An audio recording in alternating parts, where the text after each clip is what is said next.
Sara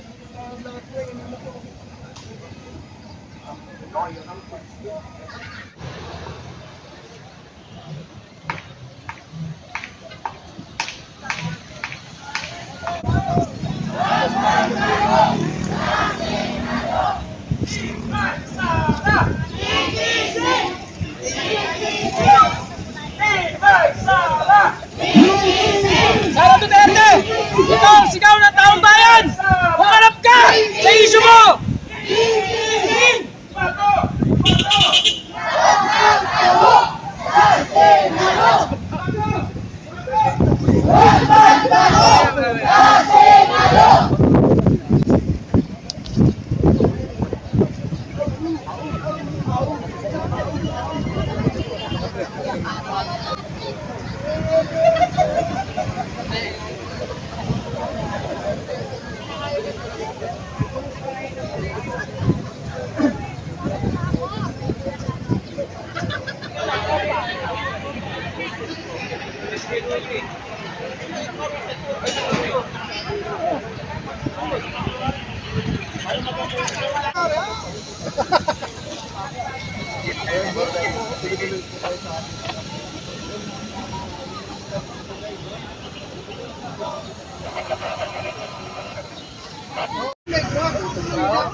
Sa bumoto ng Kongreso, Depend. paano mo natin patuningin natin isang ay susunod sa Senado.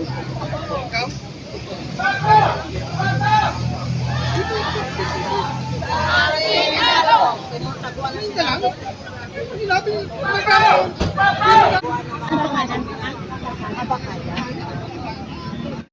Na siya ay inosente kung siya ay talagang merong ebidensya na magpapatunay nito. Pero sa kanyang ginagawa na puro kadramahan, puro pananakot, sa tingin ko, mas maraming Pilipino sa araw-araw ang nakukumbinse na may sala nga si VP Sara Duterte. Ngayon, ang Senado, ginawang kanlungan ng isang nagtatago sa pananagutan. Senador Bato, dati kang sundalo, bakit di mo pakita ang tabang mo?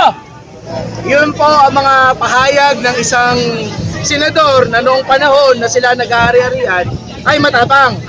Pero ngayon, the skills are even.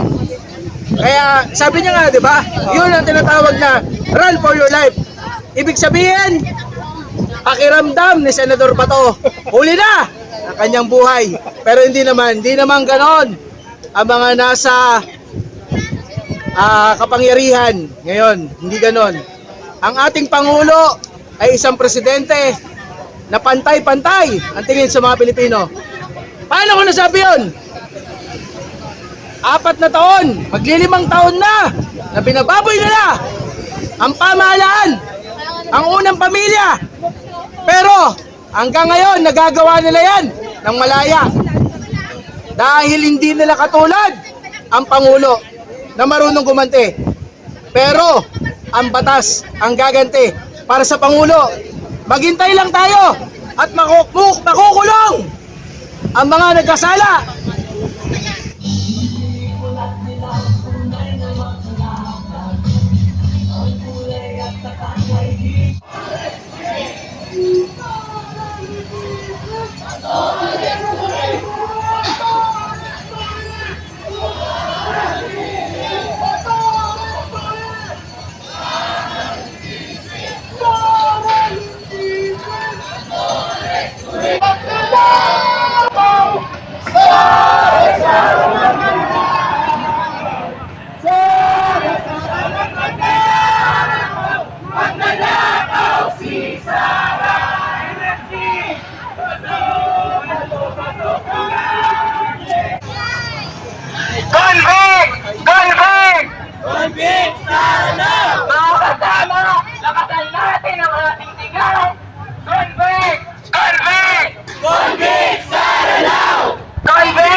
Sara!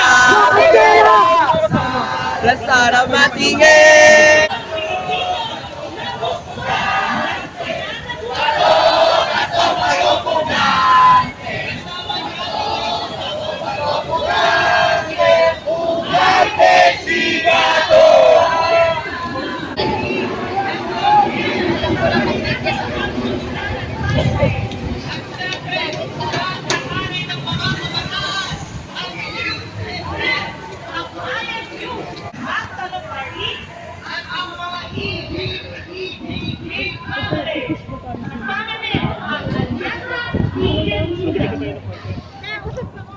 Habol po tayong konti. Ikulong na yan! Mga kurakot! Ikulong na yan! Mga kurakot! Hindi siya! Arestuhin! Hindi siya! Ang tao! Ang bayan! Kaya lumalaban! Ang pagpapakinggan ang taong bayan. Pumapakinggan ang bawat isang Pilipino. Kaya ngayong hapong ito, inaanyayahan po namin na magbigay ng isang mensahe na magpus.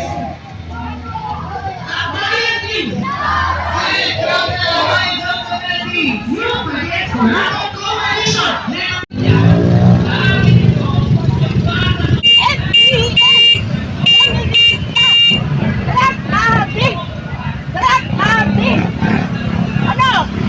Mga adik yan! Ulihin nyo lang yan! Ulihin nyo lang! FTA! Ang trabaho ng mga puti nyo! Hindi pa kayo lang kami ng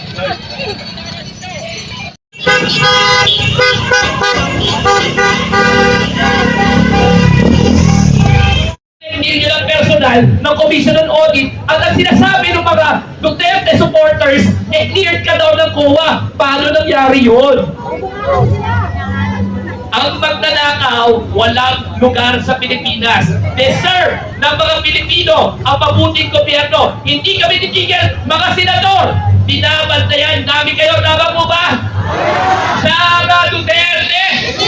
Tapatan po natin ang init ng panilaglaban ng marami sa atin. Tayo sa mababang kapulungan